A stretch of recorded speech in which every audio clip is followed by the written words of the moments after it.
नमस्कार मित्रों, Kanada academy channel में आपका हार्दिक स्वागत है।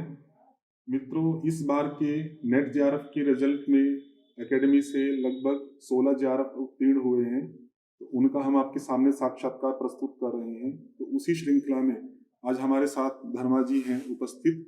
तो आज हम इनका साक्षात्कार आपके सामने प्रस्तुत करेंगे। इनका क्या अनुभव रहा तैयारी के संदर्भ में, किस प्रकार से तैयारी की, तो जिससे आप लोगों की तैयारी में काफ़ी हेल्प हो सके।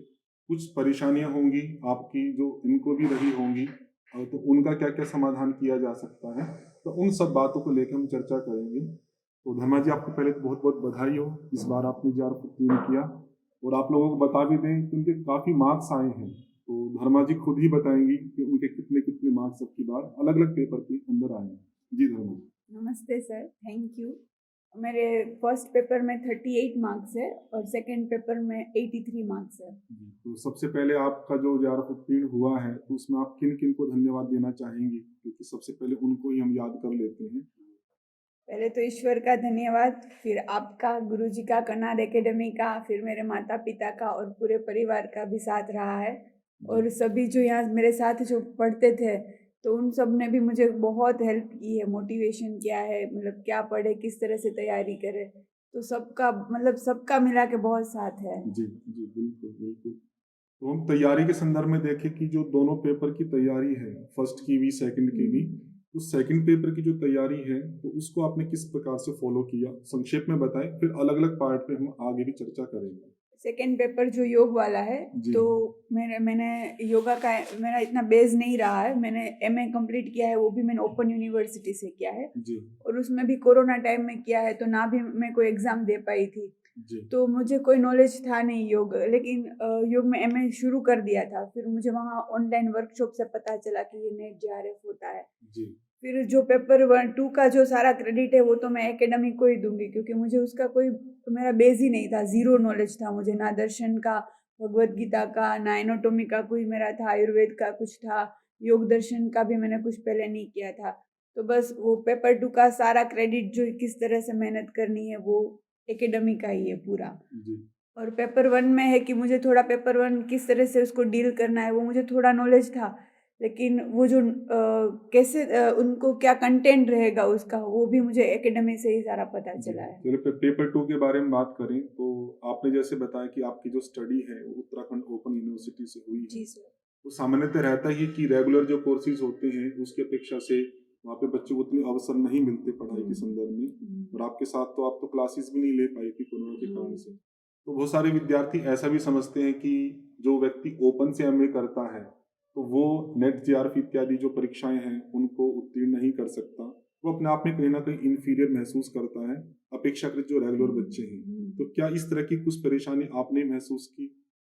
हाँ, ये होता है कि हमारा बेस नहीं होता है जैसे दूसरे बच्चों की तरह। जी लेकिन अगर हम अपनी दौड़ को थोड़ी तेज़ कर दें कि उनके साथ आने के लिए, तो फिर हमको ज़्यादा थोड़ी मेहनत करनी पड़ेगी, क्योंकि उन लोगों ने पहले 2 साल दे रखे हैं, हमने कुछ नहीं दिया है। तो उस 2 साल को कवर करने में हमें थोड़ी ज़्यादा मेहनत करनी पड़ेगी, लेकिन हो जाएगा। मतलब मेहनत करें तो किया जा हाँ, सकता है, किया आराम जा से सकता हो है। तो सकता है। आप जो ऐसे अभ्यर्थी हैं जो तैयारी कर रहे हैं और ओपन से जिन्होंने पढ़ा है, तो आप समझ सकते हैं कि धर्मा जी हैं कितने अच्छे मार्क्स लेके आई हैं ये। इनके 80.67% मार्क्स हैं, काफ़ी अच्छे मार्क्स हैं, और दोनों ही पेपर के। तो यदि आप किसी ओपन यूनिवर्सिटी से पढ़े हैं, तो आप ऐसा विचार ना करें कि आप नेट जेआरएफ आदि की परीक्षा उत्तीर्ण नहीं कर सकते हैं। दोनों ही compete कर सकते हैं। बस ये है कि रेगुलर वाले को कुछ जानकारी है, लेकिन आप पुरुषार्थ करके आप भी वे सब जानकारी प्राप्त कर सकते हैं। हाँ। अब हम योग के अलग अलग पार्ट के संदर्भ में चर्चा करें, तो पहले आप ये बताएं कि उस योग के किस पार्ट में आपकी ज़्यादा रुचि थी, जो आपको ईजी रहा, और कौन कौन से पार्ट थे आपके लिए जो हार्ड रहे, जिसमें आपको अधिक पुरुषार्थ करना पड़ा? इसी में जैसे भगवत गीता है, तो वो सबको अच्छी लगती है, तो भगवत गीता और योग दर्शन वो मुझे पहले से ही काफ़ी प्रिय विषय रहे हैं मेरे। जी तो मैंने मेहनत की और मेहनत करना बहुत अच्छा भी लगा। फिर आयुर्वेद भी मुझे थोड़ा रुचिकर लगा, लेकिन एनाटॉमी है वो मेरा बहुत ही हार्ड रहा है। जी मेरी तैयारी का मतलब 3 महीने मैंने जो प्रिपरेशन की है, उसका मैंने 20% सिर्फ एनाटॉमी पे ही दिया है। जी तो वो मुझे काफ़ी हार्ड लगा, क्योंकि 10th में हमने जो कुछ थोड़ा बहुत पढ़ा था, मैं गुजराती मीडियम से हूँ, और फिर यहाँ आके इंग्लिश में पूरा डिटेल में इनको पढ़ना, तो वो मेरे लिए बहुत चैलेंजिंग था, क्योंकि मेरा बेसिक भी नहीं था। बेसिक से भी मैं बहुत बहुत नीचे थे, तो वो उनको पहले से करना, मतलब शून्य से स्टार्ट करना, वो ठीक थोड़ा बात मुझे है। हार्ड लगा। तो कुछ बच्चे हैं, जैसे आपने कहा कि आपके लिए एनाटॉमी आदि हार्ड थी, और हमारे बहुत सारे श्रोता ऐसे हैं, होंगे भी, कि जो किसी चीज को हार्ड देख के उस चीज को छोड़ देते हैं, और आपने उस चीज को कवर किया, तो आपके मन में कभी ये नहीं आया कि ये हार्ड है और मैं इसको छोड़ दूं, उसको छोड़ के ही आगे तैयारी करूं? तो अगर कुछ आया ऐसा तो वो बताएं, यदि नहीं आया है तो उसके पीछे क्या ऐसा मोटिवेशन था कि वो चीज आपके अंदर नहीं आई? मैंने कभी किसी भी सब्जेक्ट को छोड़ने का तो सोचा ही नहीं था, क्योंकि अगर हमारा एम बड़ा है, जेआरएफ करना है, अगर आपका एम नेट करने का है तो आप छोड़ सकते हो, लेकिन जेआरएफ करने का एम है तो फिर आपको छोड़ने की बात तो छोड़ ही देनी चाहिए, कुछ बिल्कुल। छोड़ना तो बिल्कुल नहीं है। जो हार्ड लगता है तो कोई बात नहीं, उसको पहले से उसको हाथ में लो और उसको शुरू करो, क्योंकि कोई ऐसा तो सब्जेक्ट है नहीं कि हम ना समझ पाए। फिर भी अभी तो हमारे पास मतलब यूट्यूब है, मतलब गूगल है, तो बहुत सारे स्रोत है। फिर क्लास में भी सब बहुत सपोर्ट करते हैं, जो हमारे साथ बायोलॉजी के बच्चे हैं तो उन लोगों ने भी मुझे काफ़ी सपोर्ट किया जी। इसको ऐसे समझने में। तो वो उनसे भी हो जाता है, आप सर से पूछे, मैम से पूछे, तो बहुत सारे लोग हैं जो हमें हेल्प करना चाहते हैं, हमको हमारे हेल्प करने के लिए तैयार है, लेकिन अब हम खुद ही नहीं उठाएंगे उसको तो फिर कौन हमें हेल्प करेगा? ठीक तो एक बात बार है। हम उठाएंगे तो फिर सब साथ देंगे हमारा, तो ये हो कुछ बच्चे जाएगा। ऐसे भी कहते हैं कि सर हमने 1 दिन 2 दिन पुरुषार्थ किया और करने के बाद में वो चीज़ें नहीं आ रही हैं। तो ऐसा वो 2-3 दिन पुरुषार्थ करके फिर एक मन में विचार आ ही जाता है सामान्यतया कि अब इस चीज़ को छोड़ देते हैं। तो क्या ऐसा आपको लगता है कि 2-3 दिन पुरुषार्थ करने के बाद उसको कुछ नहीं आया? क्या उसके पुरुषार्थ में कहीं कमी थी, या उसकी इवैल्यूएशन में कहीं न कहीं कमी है? पुरुषार्थ के तरीके को चेंज करना चाहिए, मुझे ऐसा लगता है। जी। हमने किसी तरह मतलब जिस तरह से पढ़ा है तो फिर लगता है कि हमें ऐसे नहीं समझ में आ रहा, तो उस तरीके को चेंज करें। अपने कोई अपने साथ कोई पढ़ रहा है, उनको आता है तो उनको बोले कि आप मुझे समझा दो। उनसे नहीं समझ आ रहा है तो फिर हम कुछ यूट्यूब पे जाके एनिमेशन देखे उसके बारे में, जो 5th या 6th स्टैंडर्ड के, मैंने तो वहीं से शुरू किया था।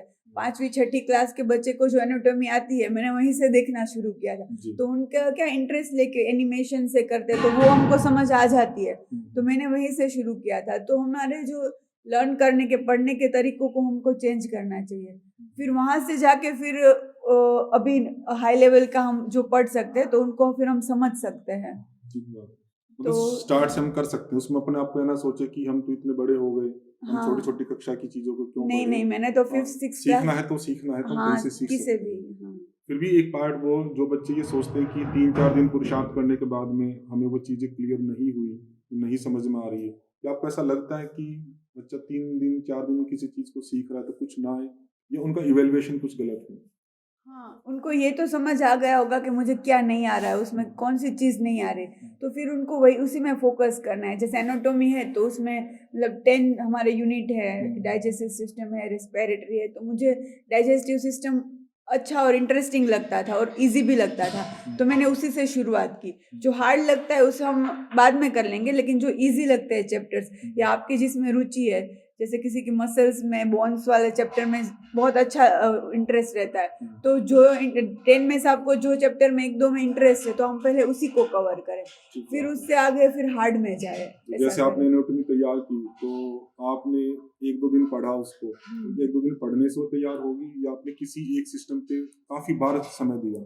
मैंने एक सिस्टम को मैंने 5 से 6 बार रिपीट किया है, अलग-अलग तरीके से, जी। अलग-अलग सोर्स से, जी। तो फिर वो हो जाता है मतलब फिर क्या है कि कंटेंट क्या लेना है वो तो हमें, जैसे आपके नोट्स बनाए हैं तो मुझे पता है कि ये इम्पोर्टेंट है, मुझे इतना कवर करना है। अब हम दूसरे सोर्स से देखते हैं तो उसमें वो सारी चीज़ें कवर हो ऐसा नहीं है, तो कुछ-कुछ चीज़ें कुछ-कुछ जगह से कवर कर लो, फिर जो हमारे क्लास के नोट्स है उसमें देख लो कि क्या इनमें से मेरा क्या रह गया है, ठीक फिर बात जो है। रह गया है उसी को नहीं समझ आ रहा तो फिर वो हम आपसे कवर कर लेंगे।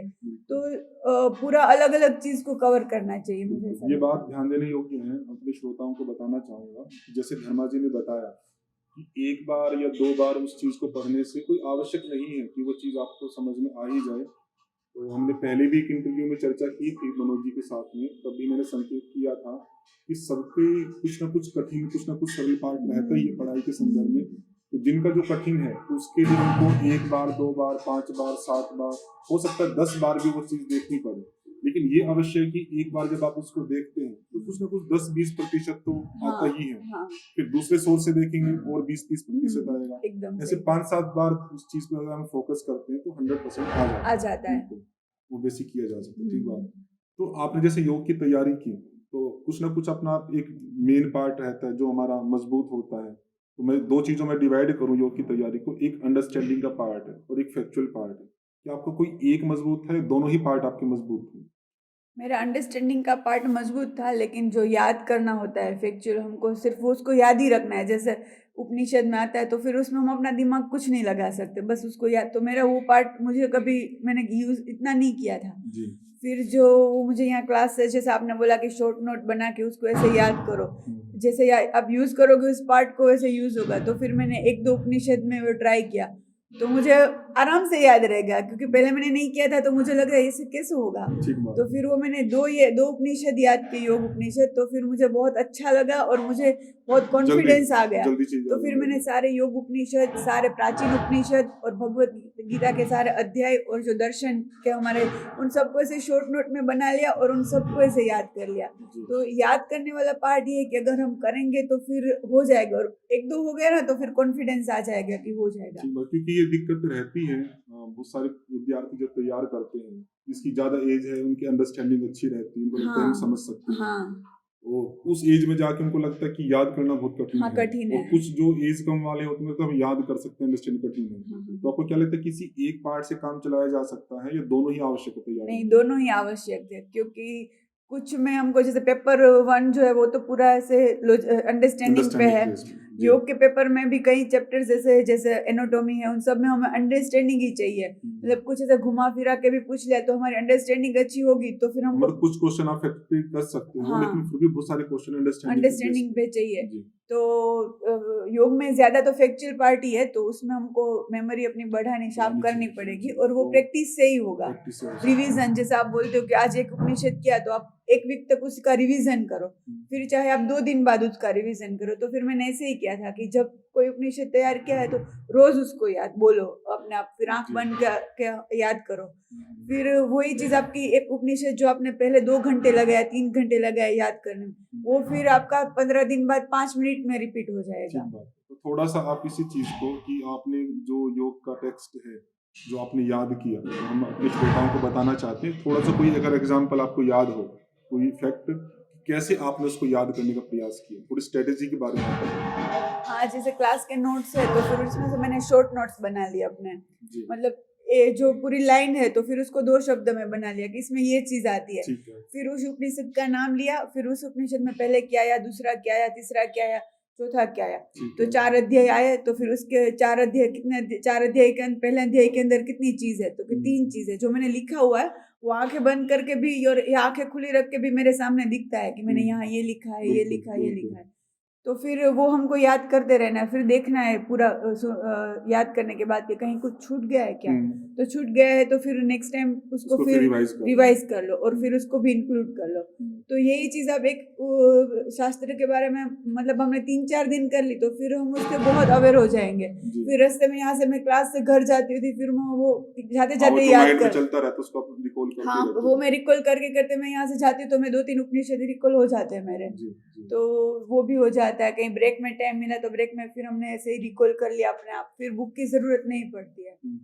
तो ऐसे हो जाता है, लेकिन करना पड़ेगा, अगर स्टार्ट करेंगे तो ही होगा। तो मतलब आपने कहा कि शॉर्ट नोट्स बना सकते हैं, जैसे हाँ। मान लो उपनिषद का पार्ट आपने कहा, तो उपनिषद अलग अलग, जैसे 8 उपनिषद हैं आपकी या 10 उपनिषद हैं प्राचीन वाली, तो उनको अलग अलग उपनिषद के आपने शॉर्ट नोट्स रखे। हाँ उन शॉर्ट नोट्स में फिर जो जो आप रिकॉल करना चाहते हैं उसको आपने रिकॉल किया, तो ये जी। पार्ट हुआ। लेकिन आप ये भी बताएं कि जो हम रिवीजन करते हैं, क्या रिवीजन जैसे आज का एक पार्ट हुआ, आज हमने उसको तैयार कर लिया, क्या उसको अगले दिन या उससे अगले दिन लगातार उसको रिवीजन देनी होती है, या आज कर लिया तो चल जाता है काम? अगर हमने कोई नई चीज सीखी है, मान लो आज एनाटॉमी का कोई चैप्टर सीखा है या उपनिषद सीखा है जी। या भगवत गीता या योग दर्शन का, तो जिस दिन सीखा है उस दिन से हमको 4-5 दिन तो कंटिन्यू करना ही है। फिर हम अपने आप बोलने लगते हैं तो फिर एक दिन छोड़ के मैं करती थी, जी। फिर मैं एक दिन छोड़ के भी मैं कर पाती थी, तो फिर मैं 2 दिन छोड़ के करती थी, फिर 4-5 दिन के गैप के, क्योंकि बीच दूसरे भी हमको सब्जेक्ट नए नए रोज सीखते हैं तो नया बिल्कुल, वो भी उनके लिए ऐड भी टाइम करना, देना होता है। हाँ, उनके लिए भी, उनको भी रिवाइज करना होता था। तो जैसे लगता है कि मैं समझ चुकी हूँ, तो फिर मैं 2 दिन बाद 3 दिन बाद उनको रिवाइज करती थी। तो फिर ऐसे फिर 1 वीक बाद रिवाइज करना, तो फिर हो जाता था। ठीक है। तो लेकिन इसमें शुरुआत में तो कंटिन्यू हाँ, में रिवीजन देना ही पड़ेगा देना ही आपको। पड़ेगा, तो तो ही दिमाग में इस बैठेगा। लगातार रिवीजन से क्या आपको लाभ रहा? एक तो वो विषय जो था आपको अच्छे से याद हो गया होगा, और क्या अतिरिक्त आपको लाभ रहा उससे? लाभ ये रहा कि देखो योगा में सब कुछ एक दूसरे में मिक्स, जैसे उपनिषद है हठ योग के उपनिषद, तो वो सब एक दूसरे में मिक्स हो जाता है। प्राचीन उपनिषद भी मिक्स हो जाते हैं। तो हमने इस तरह से याद किया है तो हमारा कुछ मिक्स नहीं होगा। हमें पता है हमने इसमें यही है, अगर आपने किसी चीज को इतना टाइम दिया है तो हम उसके बारे में ये कि नहीं इसमें तो ये नहीं आता होकर है। मतलब डिफरेंशिएट हो जाता हाँ, पूरा। पूरा डिफरेंशिएट हो अगर हम जाता है। रिवीजन कम करते हैं तो वो कंफ्यूजन बना रहेगा। हाँ, ये उपनिषद में होगा या ये उपनिषद में होगा, बिल्कुल। कंफ्यूजन रहता है। लेकिन ये करने से बिल्कुल कंफ्यूजन नहीं रहेगा और ठीक बहुत बात। इजी हो जाएगा। और ये भी हम कह सकते हैं कि बार बार रिवाइज करने से रिवीजन फास्ट होती है। हाँ, और फास्ट लास्ट होती के है। टाइम पे हम उस पूरे पार्ट को बहुत जल्दी रिवाइज कर पाते हैं। नहीं तो हाँ। दिक्कत रहेगी कि 10 की 10 मिनट को हम कई दिन में रिवाइज कर पाते हैं। हाँ, जैसे एक उपनिषद को तैयार करने लेके मैंने लिखा, शॉर्ट नोट्स लिखी, फिर उनको रिवाइज किया अच्छे से, तो मुझे 3 घंटे हो गए एक उपनिषद के लिए। फिर उसी उपनिषद का 15 दिन बाद मेरा 5 मिनट ही जाता है, फिर 3 मिनट ही जाता है। मतलब पहले तो मेहनत कर लो, फिर आपको जो लास्ट में रिवीजन का टाइम है वो आपका बहुत कम हो जाएगा। ठीक बात है। फिर आप ये सोचो कि यार इसी में मेरे 3 घंटे निकल गए, तो वो टाइम तो निकलेगा, लेकिन अभी आपके पास टाइम भी है शुरुआत में, लेकिन यही टाइम आपको लास्ट में 2-3 मिनट में हो जाएगा। जी। तो फिर पहले टाइम तो देना पड़ेगा। आपके इतने अच्छे मार्क्स आए हैं दोनों पेपर के अंदर, तो बहुत सारे हमारे श्रोता ये जानना चाहते होंगे कि जैसे अपनी क्लास पढ़ी एकेडमी के अंदर, तो क्लास पढ़ने से पहले आप अपने माइंड को कैसे प्रिपेयर करके आती थी या कुछ पहले पढ़ के आती थी? क्लास में जब आप बैठती थी तब किस प्रकार की आपकी मेंटेलिटी होती थी क्लास के बाद? तो तीनों पार्ट आप बताएं जिससे जो बच्चे पढ़ने वाले हैं उनको एक पढ़ने की दृष्टि मिले कि पहले हमें क्या तैयार करना है, क्लास के समय पे कैसे मेंटेलिटी रखनी है, और क्लास के बाद का जो पार्ट है उसको हम कैसे डील करना है, इसके बारे में थोड़ा विस्तार से बताएं। जैसे यहाँ से क्लास खत्म हो उसके बाद मैं रोज रात को अपना टाइम टेबल बना लेती थी कि कल मुझे कितना करना है और कल जी। मेरे पास कितना समय है, उसके हिसाब से मैं थोड़ा ज्यादा रखती थी ताकि हम आलस्य ना करें। हम छोटा रखते तो फिर हम हाँ, एकदम वो पूरा हो जाता फिर आलस्य फिर निकल आलस्य आ जाता, तो मैं थोड़ा ज्यादा रखती थी कि मुझे इतना कम कवर करना है। लेकिन लेकिन दूसरे जब क्लास से आने का टाइम होता है तो वो मैं 2 घंटे, जैसे 8 बजे का क्लास है तो सुबह 6 से 8 बजे के बीच में मुझे जो कल कराया है क्लास में वो सारा रिवीजन करके आना है। तो मॉर्निंग का क्लास से पहले आने का टाइम वही होता है कि जो हमने कल किया है वो सारा मैं रिकॉल करके आऊँ, तो क्या हम फिर क्लास में आके उसी को हम कंटिन्यू कर पाते हैं। लेकिन फिर अगर नहीं करते तो फिर मतलब भूल भूल जाते जाते हैं कि हैं। कल क्या कराया था, फिर यहाँ के याद करना कि अच्छा यहाँ ये कराया था, तो फिर वो उसमें इंटरेस्ट नहीं रहता हमारा। तो जब मैं क्लास से पहले आती थी तो मैं सारा वो अगले दिन का करके ही आती, पहले चाहे दिन में जो किया था वो हाँ करके आते। वो तो सारा। ऐसा भी रहता था कि जो पार्ट आज चलना है उसका कुछ पार्ट आप पहले ही दिन से देख के आओ? अगर ऐसा कोई सर कर सके तो बहुत अच्छा है, अच्छा लेकिन रहेगा। मेरा ये नहीं, मेरे पास क्योंकि उतना समय ही नहीं था। जी। लेकिन अगर आप जैसे कोई सिस्टम आपका, आप भी बोलते थे कि अगर मान लो आज कोई सिस्टम शुरू कर दे तो आप पहले उनको हमारी ऐप में से सुन के आओ, जी। तो क्या है कि हमको 30-40% हम अवेयर हो जाएंगे कि आज क्या पढ़ना है, बिल्कुल। तो वो माइंड पूरा तैयार हो जाए, तो वो तो ज्यादा बेनिफिट रहेगा। लेकिन जी। मेरे से ये नहीं हो पाया था, ठीक है। तो टाइम की कमी से। लेकिन तो मैं यहाँ से जाने के बाद दूसरे दिन वो करके आती थी। तो जैसे आप क्लास पढ़ती थी, क्लास के समय पे मान लीजिए टीचर ने 100% अपना इंफॉर्मेशन दे आगे दिया। पास ऑन की, तो उसमें से कितना पार्ट था आप कैच कर पाती थी? और वो जो कैच कर पाती थी मान लो जो भी, तो उसमें क्या आपकी स्ट्रेटेजी रहती थी उस चीज को कैच करने के लिए? सर मैं कैच तो पूरा कर ही लेती थी, और जो कैच नहीं होता था तो वो मैं पूछ लेती थी। मतलब ऐसा नहीं था कि मतलब आपको 20-30 बात हमको नहीं सिखाई, 30 बात सिखाई तो मैं उसमें से 25 ही लेके गई। मेरा यही था कि 30 की 30 ही लेके जानी है। ठीक है। जो नहीं आता तो फिर वो यही कंफ्यूजन दूर करके जाओ, क्योंकि आप यहाँ सब पढ़ाने ही बैठे हैं, कोई मना करता नहीं। अगर हम पूछते नहीं तो फिर क्यों नहीं पूछते हैं? अगर मैं यहाँ से 25 बात सीख के गई, 5 बात मेरी रह गई, तो मैं वो 5 बात मैं घर पे अकेले तो सीख नहीं पाऊंगी, तो मैं उसी में उलझी हुई रहूंगी, ये कैसे होगा, ये कैसा हुआ होगा, मतलब ये कैसे है। तो मैं यही सोचती हूँ कि क्लास में जो पढ़ा है उसका सारा क्लियर करके ही घर पे क्लियर जाना है। कैसे कर पाती थी कि जैसे बहुत सारे बच्चे बैठते हैं लेकिन सब अलग अलग कैच कर पाते हैं, तो आप कह रहे हैं कि आप काफी कुछ कैच कर लेती थी, तो आपकी मेंटेलिटी, आपकी क्या स्ट्रेटेजी रहती थी क्लास सुनते वक्त कि आप ज्यादा से ज्यादा कैच कर पाए? पहले तो हमारा पूरा ध्यान उसी क्लास में ही रहना चाहिए कि क्या मतलब ये किस तरह का चल रहा है, तो मतलब उसमें पूरा इंटरेस्ट लेके बैठना है, नहीं कि चलो अभी खत्म हो तो हम ये कर ले वो कर ले। तो पहले तो इंटरेस्ट लेके ही बैठना है और यही है कि भी आज मुझे ये सीखने जाना है, ये मुझे आज पूरा कवर कर लेना है। तो बस यही कि उसमें पूरा ध्यान लगा ध्यान के लगाएं तो हम हाँ उसको सीख सकते हैं। हाँ सीख ठीक। सकते हैं। एक हमारे श्रोताओं में एक प्रश्न ये भी रहता है आपका कि इतने अच्छे मार्क्स हैं या हमें इतना बड़ा जो टारगेट है, बच्चों के लिए एक बड़ा टारगेट मान के चलते हैं नेट जेआरएफ को, उसके लिए कितना समय पढ़ाई के लिए दें? तो दो एक अवधारणाएं श्रोताओं के मन में रहती है। कुछ व्यक्ति कहते हैं कि आउटकम पे ध्यान दो, टारगेट पे ध्यान दो। कुछ कहते हैं कि ज़्यादा से ज़्यादा समय पढ़ो। तो आपके लिए दृष्टि से कौन सा पार्ट ज़्यादा इफेक्टिव है? हम ज़्यादा समय पढ़ें, ये पार्ट इफेक्टिव है कि बहुत ज़्यादा पढ़ने वाला ही जेआरएफ निकाल सकता है, या फिर हम अपने आउटकम पे ज़्यादा ध्यान दें? तो कौन सा पार्ट ज़्यादा इफेक्टिव है? सर ये तो पर्सन टू पर्सन डिफरेंट रहता है। जी। जैसे मेरा योग वाला पार्ट कोई बेस नहीं था तो मुझे ज़्यादा मेहनत करनी थी, फिर मेरे पास 3 ही महीने थे और मैं ये भी नहीं सोच सकती थी इस बार मैं थोड़ा कर लूँ, नेक्स्ट टाइम ज़्यादा कर लूँ, क्योंकि मेरे पास यही टाइम था, करना है तो इसी टाइम में करना है। तो मेरी ये सिचुएशन थी, तो मैंने पूरी मेहनत लगा दी। फिर मतलब मेहनत में कुछ मैंने मतलब कहीं अभी कुछ पूरा का पूरा समय आपने दिया। हाँ। और बहुत मेहनत की और कुछ मेरे जो मुझे दूसरे काम मैं करना चाहती थी वो मैंने अभी साइड में रख दिए। लेकिन कोई बच्चे होते हैं जिनका बेस बना हुआ है, जिन्हें 1-2 बार मतलब प्रिपरेशन की हुई है ठीक है। या उन्होंने एमए बहुत अच्छे से किया हुआ है, तो वो अपनी कुछ अलग स्ट्रेटेजी बना सकते हैं कि भाई हम 2-3 घंटे पढ़ेंगे, फिर 2-3 घंटे हर रोज ऐसा करेंगे। तो उनका उस तरह से हो सकता है, लेकिन मेरा तो यही था कि आपके पास टाइम 3 महीने थी तो 3 आप उसको लंबा नहीं खींच सकती। हाँ, और मुझे तो 1.5 महीने से ही लेके मैं चल रही थी, क्योंकि फिर तो ये एग्जाम लेट हो गए। ठीक बात है। लेकिन मेरा तो वो एक 1.5 महीने का ही टाइम था, तो मुझे उसी तरह से दौड़ना था, तो मैंने लास्ट तक उसी तरह से प्रिपरेशन की, तो फिर मेरा हो गया। तो लेकिन जिनको पहले से थोड़ा बेस है, जिनके पास समय है, कोई अभी एमए का फर्स्ट या सेकंड सेमेस्टर में होंगे, तो वो सोच सकते कि भाई ठीक है धीरे धीरे करते, तो वो अपनी स्ट्रेटेजी वो बना आउटकम पे ज्यादा फोकस कर सकते हैं, हाँ वो कम कर समय में ज्यादा से ज्यादा हाँ आउटकम दिखे। ऐसे कर सकते हैं। ये तो योग की चर्चा हमारी हुई, योग के बारे में स्ट्रेटेजी धर्मा जी ने बताई, आप लोग शायद स्पष्ट हो ही गया होगा। और अब ये फर्स्ट पेपर के बारे में बातचीत करें। फर्स्ट पेपर में 2 प्रकार के विषय रहते हैं, एक प्रैक्टिस बेस है मैथ इत्यादि का, एक थ्योरेटिकल बेस है।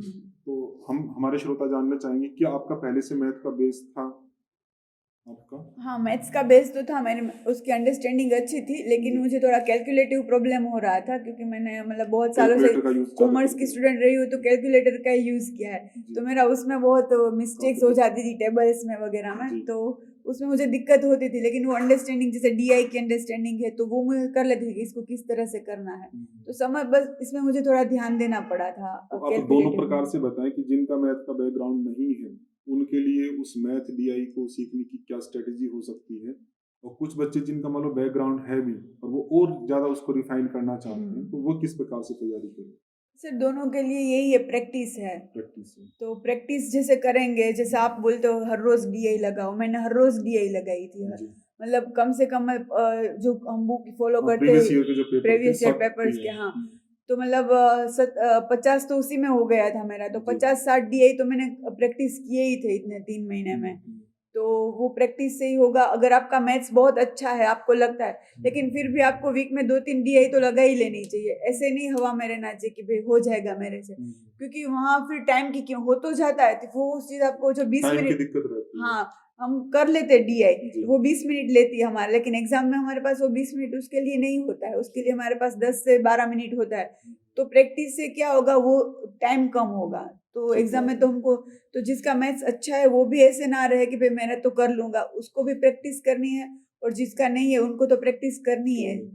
और मैथ्स में क्या होता है कि सबका जो स्कूल लेवल से या कॉलेज लेवल से हमने पढ़ा है, तो जैसे मैं गुजरात से हूँ, तो मेरा पूरा पढ़ने का तरीका अलग रहा है। मैंने जहाँ जिन लोगों से, जिन टीचर्स से पढ़ा है, फिर मैं यहाँ के मैथ्स पढ़ती हूँ, तो यहाँ से भी पढ़ाने का तरीका अलग है। तो जो आपने जिस तरीके से पढ़ा है उस तरीके से आपको इजी लगता है, और दूसरा तरीका अगर आपको इजी लगता है तो उसको अपनाएं। तो वही है कि आप अपने तरीके से प्रैक्टिस में लगे रहें। और अगर आपको नहीं आता है कुछ, तो जो यहाँ से मुझे लगता है आपने बहुत सारी डीआई की भी प्रैक्टिस आप करवाते ही है, इजी से इजी तरीके से, जो छेद वो क्या बोलते हैं ऊपर नीचे के रेशियो निकालने की, परसेंटेज हाँ परसेंटेज का, तो वो मुझे बहुत इजी लगा। वो मैंने पहले नहीं किया था, तो फिर मैंने उसको फॉलो कर लिया कि भाई ये तो बहुत इजी हो गया है। तो मैं तो बहुत इंटरेस्टिंग से सबको बताती थी, देखो ये कितना इजी है तरीका। तो दूसरा तरीका इजी लगता है तो उसको भी हम अपना सकते हैं। तो पहले बेसिक लेवल से भी आपने उसमें हमारे ऐप में वीडियो दिखा है, तो मैंने वो बेसिक लेवल से ही सारे देखे थे, भले ही मेरा मैथ्स अच्छा था। आपको लेकिन एक नया मेथड मिल जाए क्या हाँ, पता? मैं बस कोई किसी भी टाइप की हमको उसमें नहीं रहना है कि भाई मुझे ये आता है, वो चीज़ आपको फिर गलती कर दे, दिक्कत कर सकती जैसे है। कुछ बच्चों का मैथ ठीक रहता है, कुछ बच्चे हैं, लेकिन आपका भी जैसे ठीक था, आपने कैलकुलेशन कमजोर आपने बताई थी, हाँ। तो आपने कुछ कोई ऐसी प्रैक्टिस के अलावा कोई ऐसी स्ट्रेटेजी अपनाई जिससे कैलकुलेशन आपकी फास्ट हो पाए? हाँ सर, आपने वो जो शॉर्टकट्स बताए थे जो कैलकुलेशन के, जैसे ट्रिक्स टेबल, आदि जो थी हाँ जल्दी करने की, उनको हाँ आपने प्रैक्टिस की। प्रैक्टिस किया तो ये तो उसको। हम कह ही सकते हैं कि मैथ डीआई में प्रैक्टिस तो चाहिए चाहिए, चाहिए, चाहे चाहे आप, कैलकुलेशन ही हो चाहे अंडरस्टैंडिंग हो, हाँ दोनों के लिए चाहिए। कुछ भी हो, लेकिन अगर आपको आता है तो फिर वो आपने प्रैक्टिस नहीं की तो एग्जाम में टाइम ज्यादा लगेगा। तो जिसको आता है या नहीं आता है, दोनों तो को कुछ बच्चे प्रैक्टिस। ऐसे रहते हैं कि जिनकी प्रैक्टिस होती भी है, तो लेकिन वो टाइम कम भी नहीं कर पाते, इस टाइम के दबाव के कारण से वो पेपर के अंदर गलत कराएंगे, तो उनको लगभग 10 मिनट आपके हिसाब से डीआई के अंदर दी 10 जा से सकती 15 मिनट भी दे सकते हैं अगर आपके पास समय हो रहा है। मतलब डीआई मैंने तो लास्ट में ही अटेम्प्ट की थी, ठीक है। क्योंकि मुझे पता था कि ये मेरे से हो जाएगी, लेकिन मुझे कैलकुलेशन में उसमें टाइम लगेगा, तो मैंने डीआई को लास्ट में रखा था, तो मेरा आधा घंटा तो बच गया था। तो फिर मेरे पास डीआई के लिए आधा घंटा था पेपर में, तो फिर मैंने तो बहुत आराम से फिर कर दी थी डीआई। तो बाकी अदर जो यूनिट थी आपकी थ्योरेटिकल पार्ट थे, थोड़ा उनके बारे में बताएं, उनमें तैयारी की क्या स्ट्रेटेजी रही आपकी? उनके उनमें देखो, जैसे आईसीटी है, फिर वेस्टर्न लॉजिक है, कम्युनिकेशन है, हायर एजुकेशन है, एनवायरनमेंट है या रिसर्च है। तो उसमें जैसे क्लास में चलती है, हमारे क्लास की सारी फर्स्ट पेपर की नोट्स बहुत ही यूज़फुल है, मतलब क्रीम है सारा, मैं तो यही बोलूँगी कि यहाँ क्रीम हमको मिल गया है। तो फिर उसको मैम पढ़ा, मतलब मैम ने ये पढ़ाया, शिवानी मैम ने मान लो आईसीटी पढ़ाया, तो वो 10 दिन तक चलेगा। तो फिर 7 दिन हो जाते तो फिर हमें पता चलता है कि भी पेपर खत्म होने को, मतलब सब्जेक्ट खत्म होने को आया है। तो फिर मैं उसी सब्जेक्ट के सारे प्रीवियस ईयर के पेपर्स देखती थी, या यूट्यूब में भी हमें प्रीवियस ईयर के वीडियोस मिल जाते हैं। वीडियोस देखना ज़्यादा इंटरेस्टिंग रहता है ऐसे पेपर बुक में करने से, तो मैं वीडियोस ज़्यादा देखती थी। तो एक आधे घंटे घंटे का वीडियो है, तो उसमें हमें 50-60 क्वेश्चन बता देते थे प्रीवियस ईयर के। तो मैं ऐसा 3-4 दिन करती थी, तो मेरे 200-300 क्वेश्चन हो जाते थे प्रीवियस ईयर, जब तक सब्जेक्ट खत्म हो। फिर मैम यहाँ प्रीवियस ईयर क्वेश्चन कराती थी, तो वो मेरे पहले कर लिए होते थे देख के। तो क्या क्वेश्चन करने से हमारा पहले से पूरा यूनिट रिवाइज हो जाता है, और जो हमको दिक्कत होता है उसको हम देख सकते हैं कि भाई हमको यहाँ कहाँ भूल हो रही है हमारी। तो ऐसे 10 दिन में हमारा एक पूरा सब्जेक्ट तैयार हो जाता है। ये बात ध्यान देने योग्य है, मैं थोड़ा फोकस करना चाहूंगा। ये स्ट्रेटेजी जो वर्मा जी ने अपनाई कि जैसे कोई यूनिट हमारी चल रही है, आईसीटी का उदाहरण इन्होंने दिया, वो यूनिट जब पूरी होने वाली होती है तो लगभग उसका जो मैटर है वो हमारा कवर हो ही जाता है। तो यदि हम उसको वहीं छोड़ देते हैं, फिर नई यूनिट स्टार्ट करते हैं, तो उस यूनिट में जो फैक्ट पढ़े उनका एप्लीकेशन या हमें ठीक से याद है या नहीं है, क्या हम उसको क्वेश्चन में यूज कर पा रहे हैं नहीं कर पा रहे हैं, क्योंकि फर्स्ट पेपर में डायरेक्ट क्वेश्चन कम ही आते हैं। हमें आपने जो पढ़ा है, अंडरस्टैंडिंग बनी, उस अंडरस्टैंडिंग का ही यूज करके आपको क्वेश्चन को डील करना होगा। तो यदि आपने अभी के अभी पढ़ा है तो अभी अभी डील करना आप सीख सकते हैं। सही है। और उसी पढ़ते हुए में अगर कोई नए क्वेश्चन क्रिएट होते हैं, आपको पता भी लग जाता है कि कहाँ पर फैक्ट की या अंडरस्टैंडिंग की कमी है, तो उसको आप क्लास में अलग से पूछ भी सकते हैं। तो यूनिट पूरे होते होते आप उस चीज को पूरा तैयार कर लेते हैं। क्योंकि कुछ बच्चे जो प्रैक्टिस करते हैं, तो जैसे फर्स्ट पेपर की प्रैक्टिस कर रहे हैं तो पूरा फर्स्ट पेपर लगाते हैं, मेरे ख्याल से उसका एक अलग यूज है।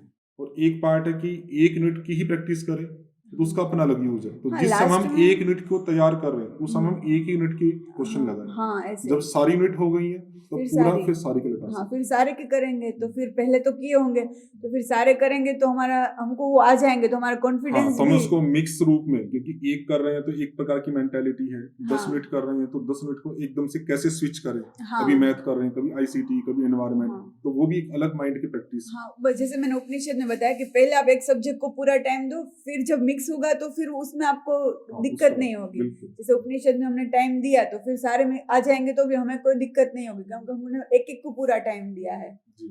तो ये इसमें फर्स्ट जो पेपर है आपका, इसमें कौन सा पार्ट आपको ऐसा कठिन लगा जिसमें आपको ज्यादा मेहनत करनी पड़ी, या लगभग सब सामान्य ही थे? नहीं, ज्यादा कठिन तो नहीं लगा, लेकिन मैंने किसी को ऐसे लाइट नहीं लिया है, सारे सब्जेक्ट को मैंने बहुत प्रॉपर टाइम दिया है। एक एनवायरनमेंट का जो है वो बहुत ज्यादा मतलब फैक्ट है उसमें, मतलब वाइड है वो, तो उसमें मुझे ज़्यादा टाइम देना पड़ा क्योंकि उसमें कंटेंट ज़्यादा है और हायर एजुकेशन में भी कंटेंट बहुत ज़्यादा है, हमारे प्राचीन काल से लेके अब तक। इंस्टीट्यूशंस हाँ, काफी सारे हैं। और फैक्ट्स भी बहुत ज़्यादा है, तो उस दोनों में मुझे टाइम मैंने ज़्यादा दिया क्योंकि उनका सिलेबस भी ज़्यादा लंबा है, जी, लेकिन बाकी सबको भी मैंने सही सही टाइम दिया है। ठीक बात। तो उसमें जैसे तैयार किया पार्ट आपने, तो उस तैयार करने में आपने याद करने पे ज़्यादा फोकस दिया, अंडरस्टैंडिंग पे ज़्यादा फोकस दिया? उसमें दोनों पार्ट उसमें रहते हैं क्योंकि जो फैक्ट्स है, जैसे एनवायरनमेंट में बहुत ज़्यादा फैक्ट्स ही हैं, उसमें अंडरस्टैंडिंग इतनी नहीं चलती है। फिर रिसर्च है तो उसमें हमें अंडरस्टैंडिंग चाहिए, रिसर्च जी, एप्टीट्यूड में। जी, फिर कम्युनिकेशन में भी हम अंडरस्टैंडिंग चाहिए, उसमें इतना फैक्ट नहीं रहता है। आईसीटी में फैक्ट रहता है तो उसको फैक्ट के हिसाब से जिसमें करना जैसा चाहिए। जैसा आवश्यक था वैसे वैसे हाँ, यूज किया। हायर एजुकेशन में भी ज़्यादा फैक्ट्स ही रहते हैं। हम्म। ये सारे नाम, हमारी जो सारी पॉलिसीज रहे हैं उनके जी, नाम, जी, तो जो कुछ अंडरस्टैंडिंग वाले हैं उसको अंडरस्टैंडिंग से, जैसे इंडियन लॉजिक है तो वो पूरा पूरा अंडरस्टैंडिंग अंडरस्टैंडिंग है, है, बिल्कुल वेस्टर्न लॉजिक है तो वो अंडरस्टैंडिंग। अंडरस्टैंडिंग पे है, तो उसको अंडरस्टैंडिंग से तैयार किया। जो फैक्चुअल है उसको फैक्ट से तैयार तो किया। मैं इस चीज को इसलिए फोकस करना चाह रहा हूँ हमारे श्रोताओं के लिए कि कुछ बच्चे ऐसे हैं कि जो पूरा रटने की ही कोशिश करते हैं, सब देखो सब रट लो, मैथ को भी रट लो, इसको भी, तो वो उतना यूजफुल नहीं होता, उनकी मेहनत जो है वो अलग दिशा में जाती है, तो अनुकूल परिणाम उसके नहीं आते हैं।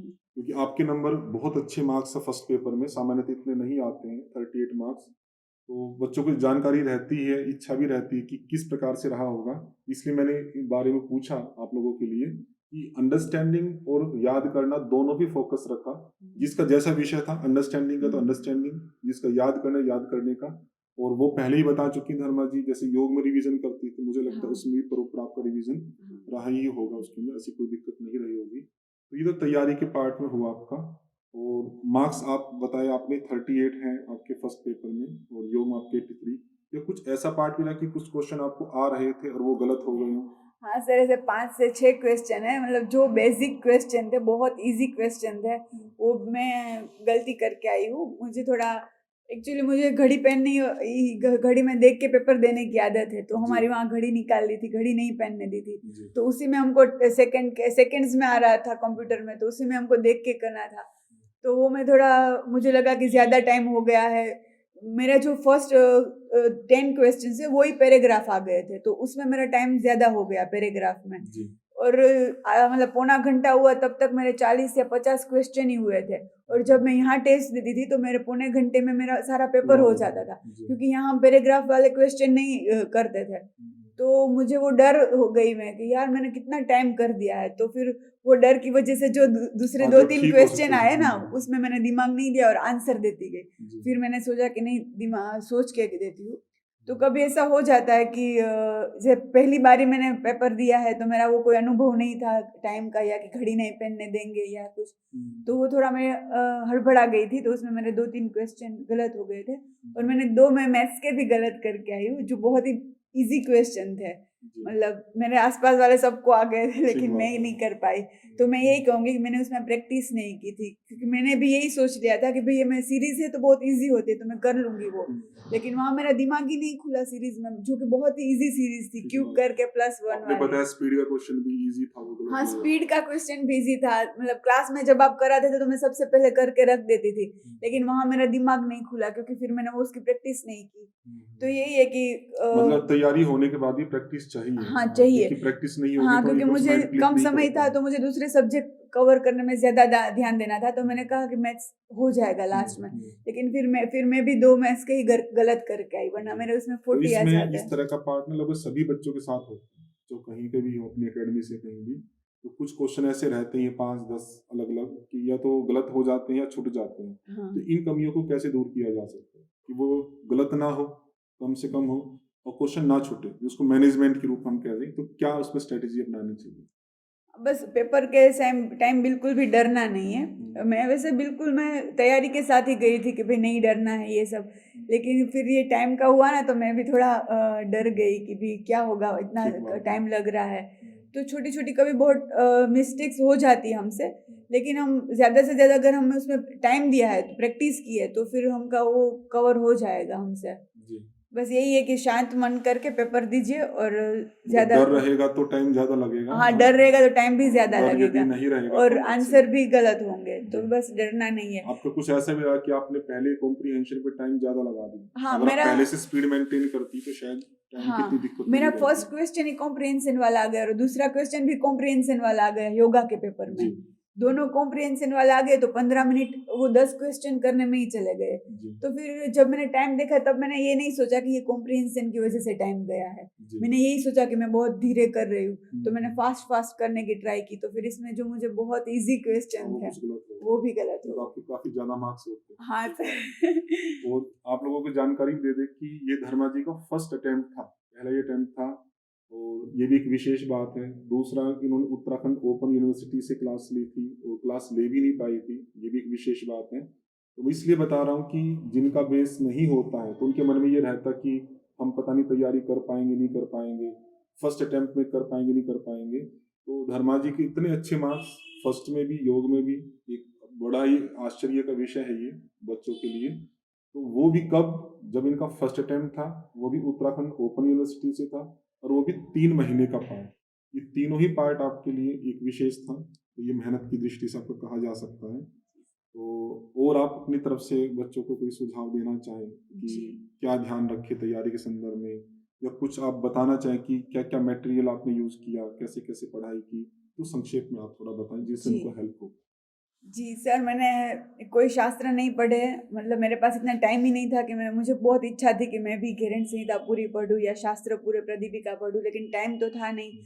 तो मैंने जो भी कुछ भी तैयारी की है मैंने क्लास के नोट्स से ही की है, एप्लीकेशन पे जो हमारे नोट्स है उसी से की है और उसी से यही उसी का फल है सारा। तो यही है कि हम हमारे पास नोट्स है, मतलब क्रीम ही है पूरा हमारे पास, तो हम उसको कैसे पचाना है, तो उसके लिए हमें मेहनत चाहिए और जो सर बताते हैं मार्गदर्शन कि इस तरह से आप याद करो, इस तरह से रिवीजन करो, तो वो हम करेंगे तो पक्का हो जाएगा। पर यही है कि यहाँ से तो पूरा हमको 100% देते हैं, हमारे टीचर्स देते हैं, तो फिर हम अपने आप हमारे से ही जो कमी रहती है कि हम मेहनत करने से डरते हैं या जी आलस्य कर जाते हैं या प्रमाद कर जाते हैं, तो फिर यही है कि हमें भी अपना देना है। अगर आप सही जगह आ गए हो, आपको सही मार्गदर्शन है, तो मतलब 50-60% काम तो वहीं खत्म हो गया कि भाई ये सब कुछ सही है। अब जो देना है वो जो 40-50% है वो हमें ही देना है, तो जी उसमें बस हम आलस्य ना करें। तो मैंने उसमें आलस्य मतलब 99% तक तो नहीं की है, कुछ जी 1-2% रह गई है, तो फिर हाँ, वो ठीक बात, किसी कुछ ना कुछ कमी रह ही हाँ, जाती रह है। जाती है किसी जी से। लेकिन यही है कि आप अपने आप में सैटिस्फाइड रहने चाहिए कि भाई मेरे तरफ से भी मैंने 100% दे दिया है, तो बिल्कुल। फिर रिजल्ट तो आना ही है, मतलब सब धर्मा जी का एक विशेष पार्ट और रहा कि हम पढ़ाते थे इनको, तो जैसे एक क्लास हुई, क्लास होने के बाद में दूसरी क्लास के बीच में यदि 5-10 मिनट का भी गैप मिलता था, तो अधिकांशतः बच्चे क्या है कि आपस में माइंड रिलैक्स करेंगे या बातचीत करेंगे। तो मैंने ध्यान दिया है कि धर्मा जी उस समय भी जो पढ़ा है अभी क्लास के अंदर 1 घंटे में, उसको रिवीजन करती थी अपने माइंड के अंदर, कि जिससे अभी का पढ़ा हुआ जो पार्ट है वो पक्का हो जाए। तो हम कह सकते हैं कि 3 महीने का जो समय इनको मिला था, उन्होंने पूरा अच्छे से यूटिलाइज किया तकनीक ढंग से, तो इनका परिणाम अच्छा रहा। और आप लोगों को जानकारी भी हो कि धर्मा जी पहले से ही सरकारी जॉब में हैं, तो आप ये भी, कुछ व्यक्ति रहते हैं जो गवर्नमेंट जॉब में और तैयारी करना चाहते हैं, तो उनको रहता है कि जॉब के साथ में कैसे कर पाएंगे कैसे नहीं कर पाएंगे, इतने समय हो गया, काफी समय से पढ़ाई नहीं की और अब इतने समय बाद पढ़ाई शुरू कर रहे हैं, तो कैसे हो पाएगा। तो उस बारे में आप क्या विचार रखते हाँ, हैं? मेरी जॉब को 7 साल हो गए हैं, तो जी वे मतलब पढ़ाई छूट ही गई थी, पूरा जॉब में ही था काम। तो फिर मैंने पहले ऑनलाइन क्लास स्टार्ट किया था, लेकिन मुझे लगा कि हो जाएगा, लेकिन फिर मेरे जॉब की वजह से मैं नहीं टाइम पूरा ऑनलाइन क्लास से मैं नहीं वो इतना कर पा रही थी। तो मेरी कुछ छुट्टियाँ पड़ी थी 1.5-2 महीने की, तो फिर मैंने उसका यूज़ किया। जैसे मुझे उससे कहीं घूमने जाना था, तो फिर मैंने सोचा वो बाद में बाद में जाएँगे, अभी करेंगे। पढ़ाई कर लेते हैं इससे। तो फिर मैंने अपनी छुट्टियों का यूज़ इसमें किया और 1 महीने की एक्स्ट्रा ले ली, और इसमें मेरे जो जॉब के मेरे जो मतलब मैडम थी मेरी, टीडीओ मैडम थी, वो तालुका विकास, उन्होंने बहुत सपोर्ट किया, लेकिन इतनी छुट्टी कभी सब नहीं देते। ठीक तो बात है। उन्होंने भी पढ़ाई के लिए मुझे बहुत इंस्पायर किया और छुट्टी दी। मेरे जो कलीग्स थे, उन्होंने मेरा जो काम उनको चार्ज में दिया था, तो उन्होंने भी मुझे कभी कोई फ़ोन नहीं आना दिया, वहाँ से कोई काम वो मुझे परेशानी नहीं होने दी। तो उन लोगों का भी बहुत सहयोग रहा है मुझे, बहुत सहयोग रहा है। तो आपको जो छुट्टी मिली उसका आपने पूरा यूज किया, और हाँ ऐसा भी है सर। कि गैप होने के बाद भी पढ़ा जा सकता है। हाँ बड़ा, हाँ हम अगर पढ़ना है तो इच्छा है तो हम कर सकते हैं। हैं। थोड़ी मेहनत लगेगी, कुछ 10-15 दिन हमको, जैसे मैं आती थी तो मुझे भी नींद आ जाती थी क्लास जी, में, जी। तो और शुरुआत, तो रूटीन आने में थोड़ा टाइम हाँ लगा। रूटीन आने में टाइम लगता है क्योंकि हमारा पूरा 8-10 घंटे बैठना ही हमारा नहीं हो पाता है, कभी जी। 7 साल तक बैठे नहीं, मेरी जॉब भी फील्ड वर्क की है पूरी, तो उससे फिर थोड़े दिन दिक्कत होती है, लेकिन फिर हमको करना है तो फिर हो जाता है। ठीक बात है। तो ये भी बात ध्यान रखनी है क्योंकि कुछ बच्चे पूछते रहते हैं कि हम छुट्टी लेके आए जॉब से तो क्या हम 2-3 महीने 4 महीने में तैयारी कर पाएंगे। तो आपके सामने उदाहरण है धर्मा जी का, इन्होंने 3 महीने तैयारी की, वैसे तो 2 महीने के हिसाब से आई थी लेकिन डेट एक्सटेंड होने से 1 महीना एक्स्ट्रा हाँ और मिल गया। और फर्स्ट टाइम था, ओपन यूनिवर्सिटी भी थी, लेकिन फिर भी 3 महीने में उन्होंने बहुत अच्छी तैयारी की। मार्क्स इनके हैं ही, आपको पता ही लग गया है, वो किया जा सकता है, ऐसी कोई दिक्कत वाली बात जी नहीं सर। है। तो आप कुछ और बताना चाहेंगे हमारे श्रोताओं को? बस तैयारी करनी है तो फिर सबका अलग अलग सिचुएशन होता है। मैंने कहा कि आप भी 3 महीने में करो और इतना दौड़ो, लेकिन मेरे पास यही ऑप्शन था तो मैंने इस तरह से की।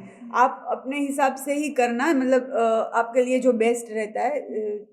सबके इंटरव्यूज होंगे, सब अपने अपने एक्सपीरियंस बताएंगे, उसमें से आपको जो चीज़ आपको ठीक लगे वो आप अपनाना। और फिर मार्गदर्शन के लिए तो गुरुजी है ही, मैम है ही, मतलब मुझे तो पूरा मार्गदर्शन यही मिला है। और दूसरा है कि फर्स्ट पेपर को लोग ऐसा सोच लेते कि हम अपने आप कर लेंगे, तो उसके लिए क्लास नहीं लेते, तो मैंने देखा है कि उन लोगों को बहुत दिक्कत हुई है फर्स्ट पेपर में। जी। तो अगर आप दूसरी से, मतलब दूसरे सोर्स से पढ़ सकते हो, लेकिन हमको पढ़ना क्या है, कंटेंट क्या लेना है, वो तो हमें पता होना चाहिए। जी। तो वो एक बार हम यहाँ से पढ़ लेंगे, फिर हम प्रैक्टिस के लिए दूसरे सोर्स का यूज कर सकते हैं, जैसे मैंने किया था। जी। लेकिन पढ़ना तो, मतलब फर्स्ट पेपर को आप इतना लाइट मत लीजिए, मतलब पढ़ना तो जैसे पड़ेगा कुछ ही। बच्चे सोचते हैं कि एकेडमी का योग के संदर्भ में ही अच्छा है, तो आपको क्या लगता है कि एकेडमी का फर्स्ट पेपर का भी ठीक है? नहीं सर, एकेडमिक के जो फर्स्ट पेपर के जो नोट्स है, मतलब वो तो पूरा क्रीम है, मतलब वो पढ़ लिया तो फिर सब आ गया ऐसा। फिर जो कुछ, फिर हम प्रैक्टिस के लिए मैंने दूसरे सोर्स यूट्यूब आदि का यूज किया है, लेकिन जो पहले पढ़ा है वो तो यहीं से पढ़ा है, मतलब नोट्स जो एनवायरनमेंट के नोट्स है वो कहीं पर ऐसे नोट्स नहीं है। फिर जैसे आपने फेलेसिस पढ़ाई थी, मतलब 2 दिन में आपने जो 50 फेलेसिस पढ़ा दी थी, तो वो तो ऐसे ही, मतलब बहुत ही मुझे बहुत खुशी हुई जब एग्जाम में वो चीज़ आई कि हमने 2 दिन में आपने ये सब पढ़ा दिया। तो फेलेसिस में बहुत कंफ्यूजन रहता है। फिर मैम ने, शिवानी मैम ने जो हायर एजुकेशन का जो किया है, वेस्टर्न लॉजिक पढ़ाया है, बहुत अच्छा। मुझे इंडियन लॉजिक में लास्ट तक थोड़ा मैं डर रही थी कि मेरे उसमें मेरी समझ ही पता नहीं क्यों डेवलप नहीं हो क्वेश्चन पा इजी रहे। आ गए। हाँ, लेकिन क्वेश्चन इजी आ गया तो फिर वो हो गया। लेकिन इंडियन लॉजिक मुझे थोड़ा दिक्कत वाला लगा क्योंकि मेरी थोड़ा समझ ही, टेक्निकल रहता है हाँ ये। टेक्निकल रहता है। तो मतलब यही है कि आप पेपर 1 का भी आप करो, और ये पढ़ने के बाद आप प्रैक्टिस के लिए दूसरे सोर्स का यूज करो। आप दूसरे सोर्स में जाओगे तो आपको पूरा चीज नहीं मिलेगा जो आपको एग्जाम के लिए चाहिए। जी। तो ये तो मैं बताऊंगी कि करना चाहिए पेपर 1 भी है, मतलब मेरा तो इसी से हुआ है वरना नहीं धन्यवाद होता। धर्मा जी। आप लोगों को काफी कुछ जानने को मिला, और यदि आपकी कुछ और भी क्वेरीज हो सकता है कि हम आपके सभी प्रश्नों को नहीं रख पाए हो, तो आप कमेंट्स के माध्यम से हमें रख सकते हैं। तो कभी फिर धर्मा जी से बातचीत होगी तो उनके उत्तर आप लोगों को दिए जा सकते हैं। तो आप सबकी तरफ से और एकेडमी की तरफ से हम धर्मा जी को फिर बहुत सारी थैंक यू शुभकामनाएं और सर। बधाइयां देते हैं। ओम शम। आपको भी सबको नमस्कार।